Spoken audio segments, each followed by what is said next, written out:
بسم اللہ الحمدللہ والصلاۃ والسلام علی رسول اللہ. ہم نے اس دعا کا کچھ حصہ پہلے یاد کیا تھا، اب آتے ہیں باقی حصے پر. لا حول ولا قوت الا باللہ. کسی قسم کی کوئی طاقت، حول کا مطلب ہوتا ہے قوت یا طاقت، ولا قوہ اور نہ کسی ہی قسم کی کوئی قوت، الا باللہ سوائے اللہ کے اذن سے.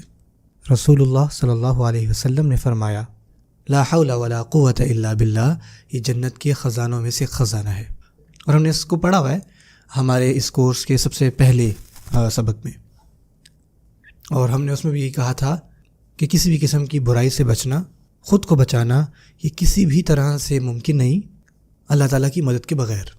جتنے بھی اچھے اور نیک کام کرنے کی توفیق ہے اور ان پر استقامت ہے، مثال کے طور پہ آپ روزانہ نماز پڑھتے ہیں اور وہ بھی ان کے اوقات پر، یہ ہرگز ممکن نہیں اللہ تعالیٰ کی مدد کے بغیر.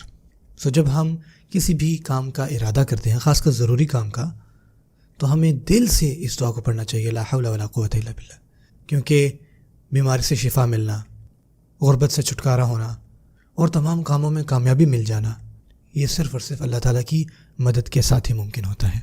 Please visit understandquran.com for our courses on Read Al-Quran, Learn Tajweed and Understand Al-Quran, and for one-to-one learning. Jazakumullah khair. Wassalamu alaikum.